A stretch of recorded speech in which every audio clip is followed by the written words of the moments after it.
In this video, I'm going to show you how you can use internal measuring tool on your smartphone that helps you measure various aspects such as speed, weight, mass, or even length. If you find this video helpful, please like and subscribe to this channel.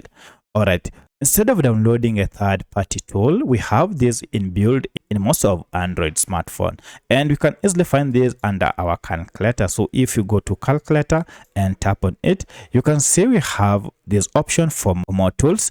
Go ahead and tap on it. Here you can see you can measure area, BMI data, discount, length, mass, or even numeric systems. So if you tap, for instance, on length, you can go ahead and enter various units. For instance, if I want to know 20 meters into centimeters, by entering 20 meters here, it will go ahead and convert it into centimeters. Should you have the units in centimeters, just go ahead and tap on centimeters and then enter the value of centimeters you have, and you'll get the equivalent in meters on top here.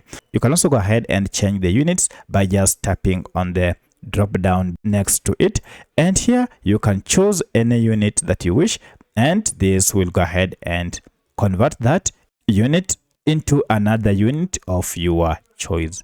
You can go ahead and also use another one if you want a discount calculator. You can also use it. It is here. If you wish to measure speed, you can go ahead and convert speed here from kilometers per second into meters per second as well. So that's how you can find and use internal measuring tools on your smartphone. If you have any other question, kindly let me know in the comment section. Otherwise, thanks for watching, and let's meet in the next video.